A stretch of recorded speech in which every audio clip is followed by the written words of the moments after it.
청취자 여러분들을 여의도 정치로 안내해드리는 시간이죠. 여의도 인포메이션 문화일보 이은지 기자와 함께합니다. 어서 오세요. 안녕하세요. 네, 민주당이 어제 국회 본회의에서 김건희 여사 특검법과 이 해병대 최상병 특검법, 지역화폐법을 차례로 통과시키면서 여야가 또다시 대치 국면에 접어들었어요. 먼저 민주당이 추석 연휴가 끝나자마자 이 쟁점 법안을 처리한 배경부터 살펴볼까요? 네, 민주당의 당초 계획은 추석 연휴 전에 이 세 가지 법을 통과시켜서 추석 밥상에 특검을 올리려던 것이었습니다. 그런데 우원식 국회의장이 추석 이후에 처리하자며 제동을 거는 바람에 타임테이블이 뒤로 밀린 건데요. 민주당으로서는 최근 불거진 김건희 여사의 국민의힘 공천 개입 의혹, 또 특검법이 이 의혹 때문에 더욱 힘을 받게 된 시점으로 보고 있고요. 또 지금 윤석열 대통령의 지지율이 취임 후 최저치를 찍었다는 여론조사가 이제 발표가 되면서 당정이 균열될 수 있는 적기라고 판단한 것으로 보입니다. 현재로서는 대통령이 거부권을 행사하고 국회에서 표결을 하게 될 가능성이 높은데요. 그렇다면 민주당은 거부권 행사가 뻔한 특검법을 왜 또 강행했는가? 민주당은 윤 대통령의 지지율 추락, 또 김 여사의 공천 개입 의혹이 대두된 상황에서 이 김건희 여사 특검법에 거부권을 행사하게 되면 민심이 더욱 악화될 것이라는 점을 고려한 것으로 보입니다. 특히 최상병 특검법 같은 경우는 이번이 세 번째예요. 네. 그렇다면 거부권 행사도 세 번째 이루어지는 것으로 대통령실도 부담이 클 수밖에 없을 겁니다. 네, 국민의힘은 야당이 법안을 강행 처리할 때마다 무제한 토론, 이른바 필리버스터로 대응해 왔는데요. 이번에는 필리버스터 대신에 본회의 보이콧을 선택했어요. 여기에는 어떤 이유가 있는 거예요? 국민의힘이 표면적 이유로 이제 밝힌 내용은 본회의 의사 일정 자체가 여야 합의 없이 민주당 주도로 일방적으로 진행이 됐기 때문에 그 의사 일정에 참여할 수 없다는 걸 가장 강력히 항의하는 뜻이다라고 밝혔지만 실제 배경에는 두 가지 정도 이유가 있습니다. 네. 먼저 앞서 민주당 쟁점 법안 단독 상정에 국민의힘이 필리버스터를 계속 해왔잖아요. 그런데 이에 대한 의원들의 평가와 여론이 굉장히 좋지 않았습니다. 어차피 대통령이 거부권을 행사할 건데 아무도 관심을 가지지 않는 필리버스터를 왜 밤을 새워가며 해야 하느냐라는 원성이 굉장히 컸고요. 실제 추경호 원내대표라든지 원내 지도부의 전략이 필리버스터 말고 뭐가 있느냐라는 비판도 의원들 사이에서 많이 나왔습니다. 그래서 이번에는 보이콧 형태를 취한 것이고요. 두 번째 이유는 김건희 여사 공천 개입 문제가 불거졌는데 여기에서 김건희 여사 특검법에 대해 필리버스터를 하게 되면 마치 김 여사를 여당이 나서서 옹호하고 감싸는 것처럼 국민들에게 비춰질 수 있기 때문에 여론이 좋지 않을 것이란 판단도 깔려 있습니다. 네, 이렇게 되면 협치는 어려워지지 않을까 싶은데요. 여야 대표회담의 유일한 성과물로 꼽히는 이 민생 공통공약 협의기구 구성마저 불발되는 게 아니냐, 이런 관측도 나오고 있어요. 어떻게 보세요? 네, 한동훈 대표가 어제 임현택 의협회장과 면담을 가지고 여야 의정협의체 참여를 독려했는데요. 가장 중요한 전국의협의회와 공개적으로 마찰을 빚으면서 일단 의협이 들어오게 되면 개문 발차는 가능하다고 국민의힘 보고 있습니다. 네, 다만 정말 큰 문제는 야당의 참여를 이끌어내는 거예요. 야당은 핵심 협상 대상자인 전공의들이 들어오지 않으면 의미가 없다는 입장입니다. 그래서 현재 여야 실무협의는 거의 진행되지 않고 있고요.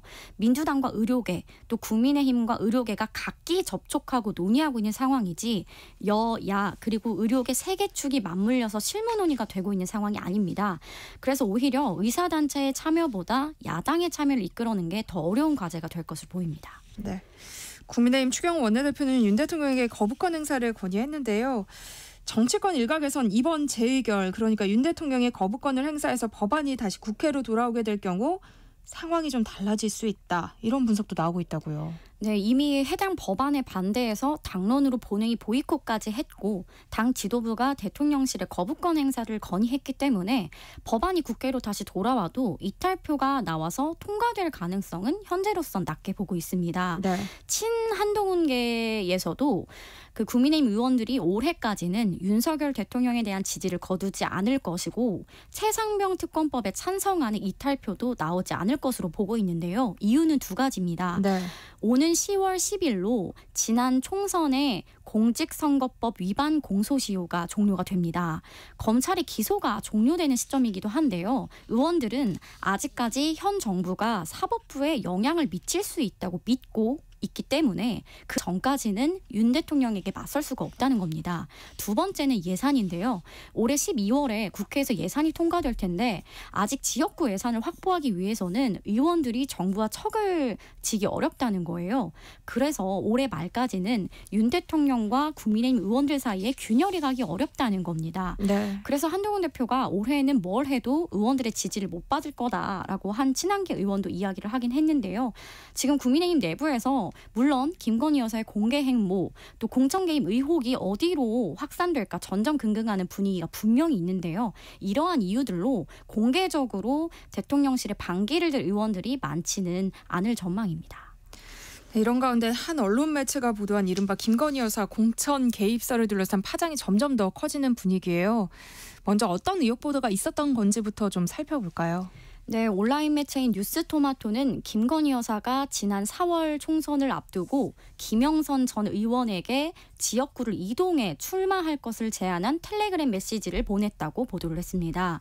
김 전 의원은 지난 2월 18일 본인의 지역구였던 경남 창원 의창이 아닌 김해 갑에에 출사표를 던졌지만 공천을 결국 받지 못했어요. 또 해당 매체는 김 전 의원이 창원 의창에 공천을 받았던 2022년 6월 재보궐선거에서도 김 여사가 영향력을 행사했다고 주장을 하고 있습니다.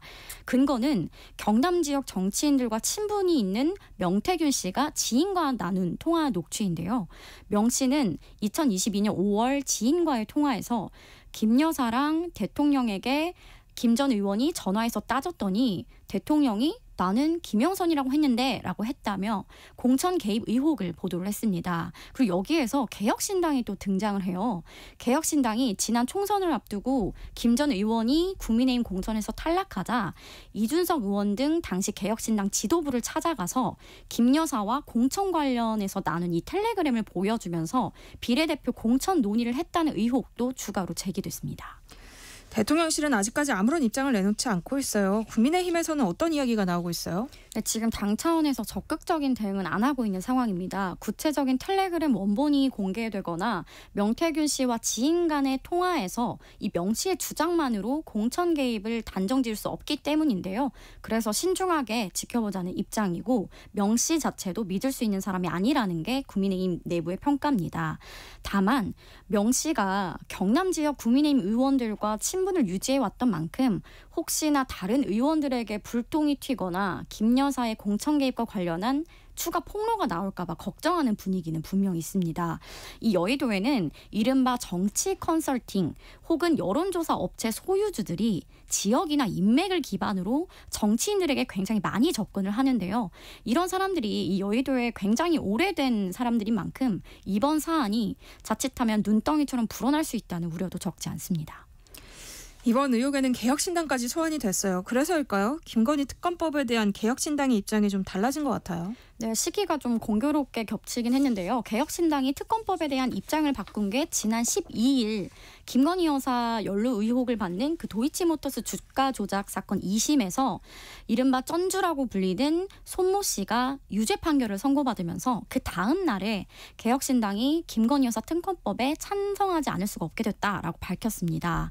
그리고 개혁신당이 소환된 시점은 이 입장을 바꾼 이후이기 때문에 이게 구체적인 연관관계를 좀 특정할 수는 없는데요. 네. 다만 이번 일로 개혁신당과 이준석 의원이 궁지에 몰린 상황은 분명해 보입니다.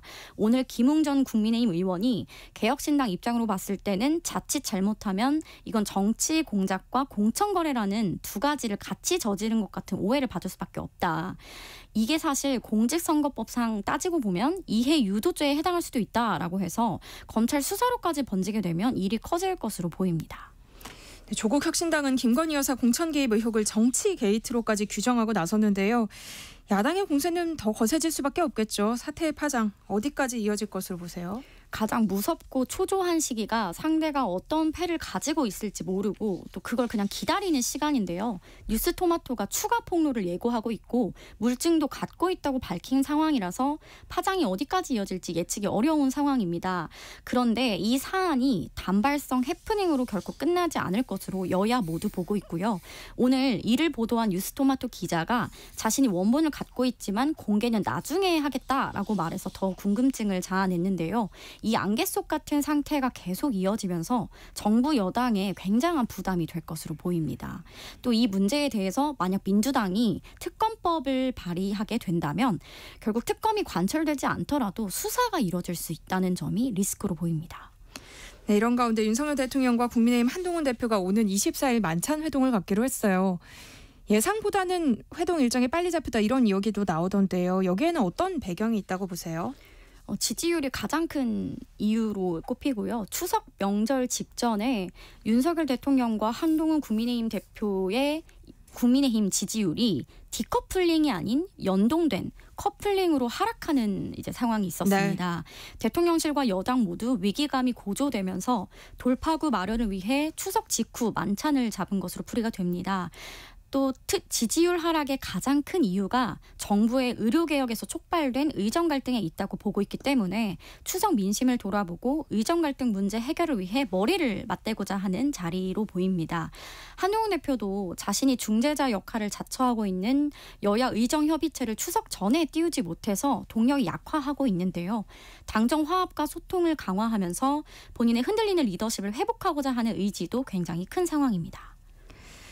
윤석열 대통령의 국정 수행 지지율이 취임 후 최저치로 떨어진 상황입니다. 여기에 대한 대통령실 분위기는 어떤가요? 대통령실에서 이제 그동안은 20%대 벽은 뚫리지 않을 것이라고 봤고요. 20%에서 30% 사이를 오가면서 비교적 안정적인 지지율로 갈 거라고 믿었는데 이번에 갤럽 여론조사에서 20%가 나오면서 자칫 추석 이후에 10%대로 떨어질 수 있다는 위기감이 굉장히 큰 상황입니다. 특히 보수 텃밭인 대구 경북에서 네. 부정평가가 57%로 긍정평가보다 높았고요. 부산 경남 PK의 경우에도 22%로 추락해서 전체 지지율과 별 차이가 없었습니다. 이 갤럽 조사는 지난 10월 10일부터 12일까지 전국 성인 남녀 유권자 1,002명을 대상으로 한 조사고요. 95% 신뢰 수준의 표본 오차 플러스 마이너스 3.1%포인트, 무작위 추출된 무선 전화 가상번호의 전화 조사원 인터뷰 방식으로 진행이 됐습니다. 응답률은 10.4%고 자세한 내용은 중앙선거 여론조사 심의위원회 홈페이지를 참조하면 됩니다. 대통령실에선 체코 순방 결과가 지지율 상승으로 이어질 수 있다는 기대감도 나오고 있다고 하던데요. 실제로 그런 결과로 이어질 수 있을까요? 제가 방금 말씀드린 갤럽 조사에서 대통령 직무 수행을 긍정적으로 평가한 이유로 외교가 1위를 차지했습니다. 15%로 가장 높았는데요.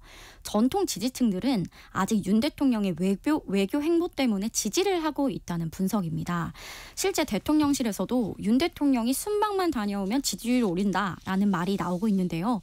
이번 순방에서 큰 성과를 낸다고 하더라도 일부 전통 지지층에게만 영향이 있지 중도층에게는 소구하기 어렵다는 지적입니다. 네. 한동훈 대표가 추석 연휴에 한 라디오 프로그램에 1일 DJ로 출연을 했어요. 친근한 이미지를 부각하려는 의도로 보이는데요. 이런 행보는 어떻게 봐야 할까요? 네, 한동훈 대표가 기존 정치인들과의 차별성을 가장 큰 무기로 가지고 있잖아요. 그래서 그만큼 친근하고 신선한 행보를 통해서 국민들에게 비호감으로 낙인 찍혀 있는 그 정치인에 대한 이제 기성 정치인에 대한 이미지를 깨고 새로운 모습을 보여주려 했던 것 같고요. 이날 1일 DJ로 출연해서 선곡한 플레이리스트를 보면 네. 2030 세대를 겨냥했다고 봐도 과언이 아닌데요. 2030 세대들이 주로 듣는 유명한 노래들로 구성을 해서 젊은 세대를 겨냥한 행보로도 풀이가 됩니다. 네. 세상의 모든 지식 금요일 코너죠. 여의도 인포메이션. 오늘은 여기까지 하겠습니다. 문화일보 이은지 기자와 함께했습니다. 고맙습니다. 고맙습니다.